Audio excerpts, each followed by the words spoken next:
Hello, I am Hiren Taylor and welcome to IoT based project with the help of NodeMCU ESP8266 and Blink.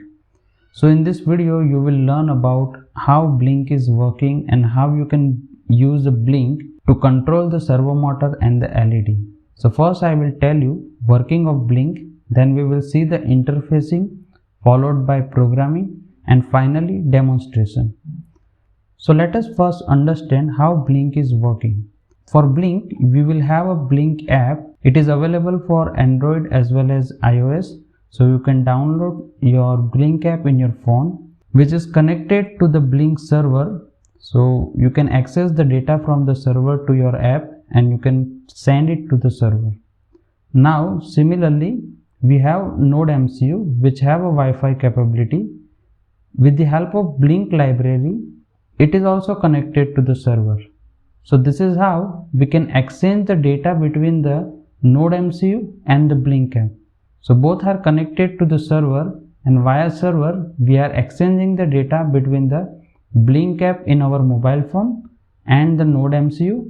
So at NodeMCU we can connect a different sensor and the actuators, and that will be controlled by this Blink app. So here you can see the interfacing diagram of NodeMCU with servo motor and LED. LED is connected to D2 pin of NodeMCU and servo motor is connected at D1 pin, and the remaining 2 pin are for the supply and the ground, and here also LED is connected to the ground with the help of 220 ohm resistor. So next I will show you how you can use a Blink app to control these things. So this is the hardware I have interfaced. So now we will see how we can configure the Blink app. So once you will download the Blink app and you need to create your account. So after that you will get this page. You need to click on new project. Now once you will get the new project, you have to give the project name. Let's say I will give it as servo, and you need to choose your device. So in our case it is ESP8266. You can select NodeMCU also. Then you need to select the connection type. So I will select Wi-Fi. Then it is for the theme. Then you need to click on the create. So now you can see that once we will create our project, it will send authentication key to our email ID. So you need to copy that authentication key and we need to put it in our program. So I will show you later on. Now click on OK. Now this is our project window. Now here again you have to click on this plus sign. To control the servo motor, we can use these controllers. You have this much of balance. We can select the slider in order to control the servo motor from 0 to 180. So I will select this horizontal slider. So now you need to click on this icon. It will open this page. Now here you need to click on the slider and let's say we will give name as servo. You can give any name and then it will ask for the range. So we will keep it from 0 to 180. Then click on pin over here. We will select the virtual pin. In the virtual pin, let's say we will create a V1 pin for this servo motor. So depending upon this pin, we have to mention in the program also. So let's say virtual and V1, and then that's it. You can keep the other thing as it is. You can go back and this slider is ready for the servo motor. Similarly, we have to create one push button. So again we need to click on this plus icon. Then you need to click on the button. Now click on this icon. Now here you write down LED. Now we need to again select the pin. So I will select the digital pin. Now LED is connected at D2 pin, which is basically a GPIO 4. So we need to select a GPIO 4. Remember that we have to select GPIO pin, not the D pin that is written on the board. So now click on OK. Now you can either select a push action or you can use this as a switch. So I am going to use as a switch. So we will click and make it as a switch. You can also mention whether you want to write on or off, or you want to change something, so that you can mention over here. Now again go back. That's it, our project is ready.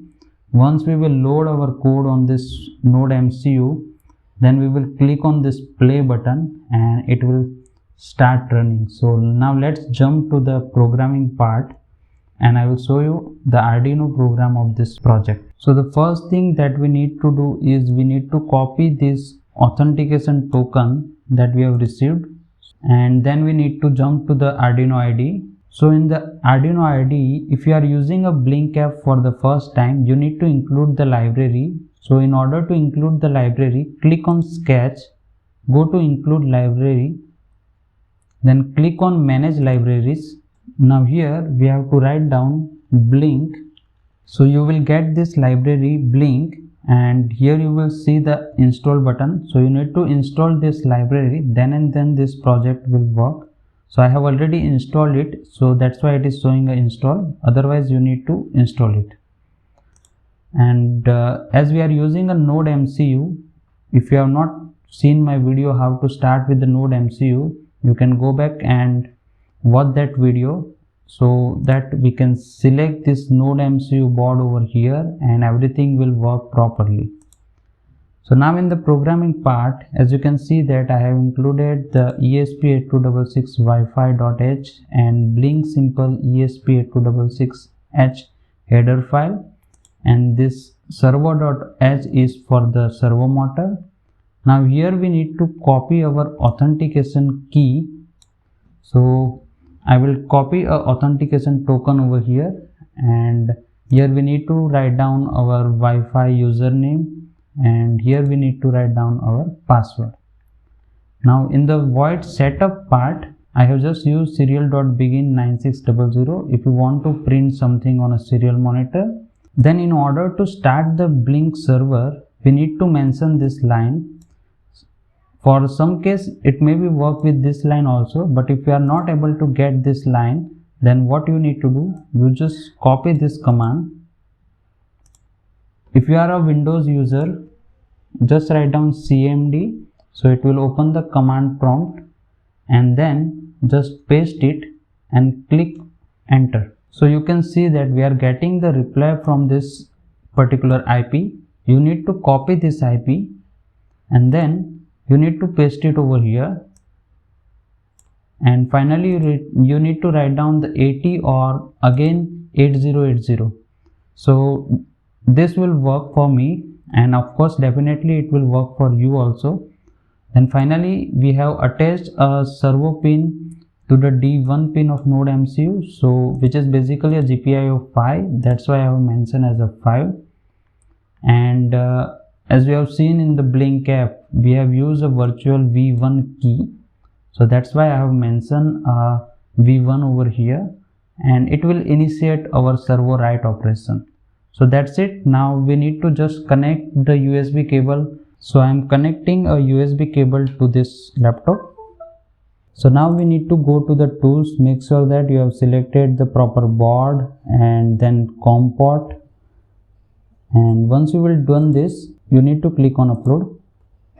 So you can see that we have successfully uploaded code to this Node MCU. Now you need to click on play button on the Blink app.